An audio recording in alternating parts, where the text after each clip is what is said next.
Hello everyone, welcome back to insure consultancy. आज जो है वो बात करेंगे ऑस्ट्रेलिया पे, और ऑस्ट्रेलिया की यूनिवर्सिटी ऑफ सिडनी को मैंने सिलेक्ट किया तो हम इस पे बात करेंगे। इसमें देख लेंगे इसकी इंग्लिश लैंग्वेज टेस्ट की रिक्वायरमेंट देख लेंगे, intake, study gap, entry requirements, medical fees इसके अलावा लिविंग एक्सपेंस और कोर्सेज के बारे में डिस्कस कर लेते हैं। सबसे पहले हम बात करते हैं कि ये यूनिवर्सिटी बनी कब थी। ये यूनिवर्सिटी जो है 1 अक्टूबर 1850 में जो है फाउंडेड हुई थी। इसके लिए आइट्स रिक्वायर्ड है या नहीं है, तो ऑस्ट्रेलिया की कोई भी यूनिवर्सिटी है ओवरऑल ही ऑस्ट्रेलिया में जो है वो स्टडी वीजे के लिए आने के लिए आपको जो है वो आइट्स जरूरत पड़ता है। तो इस यूनिवर्सिटी में भी आपको आइट्स की जरूरत पड़ती है, यानी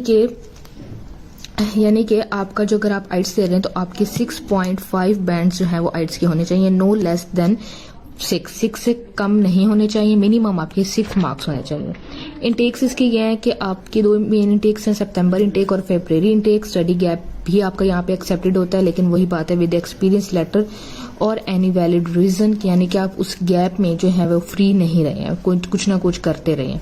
वर्क कंडीशन ये है कि आप पार्ट टाइम जॉब्स भी कर सकते हैं, आपको अलाउड होती हैं। एलिजिबिलिटीज ये है कि अगर आप मास्टर्स के लिए एडमिशन ले रहे हैं तो आपके बैचलर्स में 60% मार्क्स होने चाहिए या आपकी 2.5 CGPA होनी चाहिए। लेकिन अगर आप बैचलर्स में एडमिशन ले रहे हैं तब भी आपके इंटरमीडिएट में 60% मार्क्स होने चाहिए।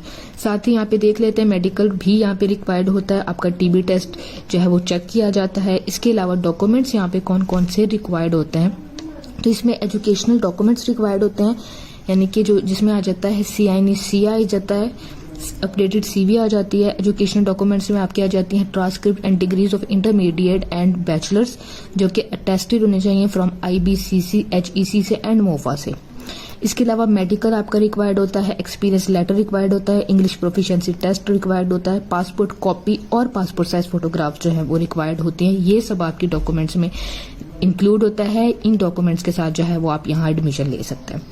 ट्यूशन फीसेस देख लेते हैं कि ट्यूशन फीसेस का रफली आइडिया मैं आपको दे देती हूँ, तो आप जो है वो इसका आपको सिर्फ रफली आइडिया दूंगी कि इसमें जो है वो 28,000 Australian dollar to 45,000 Australian dollar per year की फीस है। एग्जैक्ट फीस जो है वो डिपेंड करेगी कोर्स पे।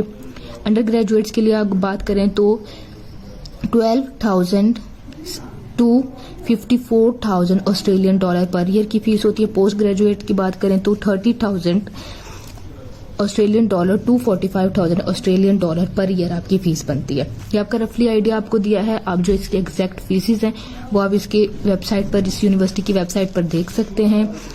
अगर आपके प्रोग्राम पे डिपेंड कर रही हैं, आपका आर्ट्स का प्रोग्राम है या साइंस का, ये उसके अकॉर्डिंग आपकी फीसेस कम ज्यादा हो सकती है।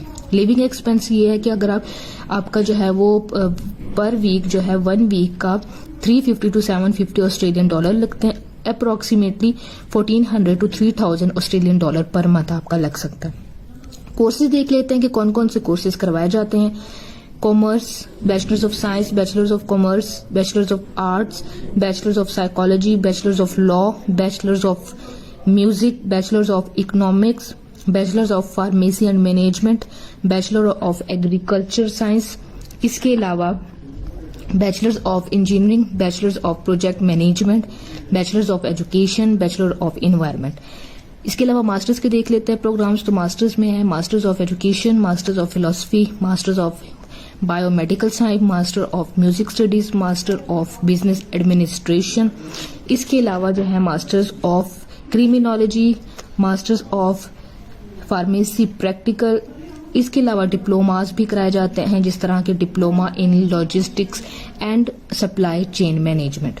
इस तरह के बहुत सारे डिप्लोमास और पोस्ट ग्रेजुएट प्रोग्राम और अंडर ग्रेजुएट प्रोग्राम जो है वो अवेलेबल हैं। आप इनमें से अपनी चॉइस का कोई भी चूज कर सकते हैं और एडमिशन ले सकते हैं। So this is all for this university. Next video में हम जो है वो हंगरी की यूनिवर्सिटी को डिस्कस करेंगे। तो तब तक के लिए अल्लाह हाफिज, थैंक यू।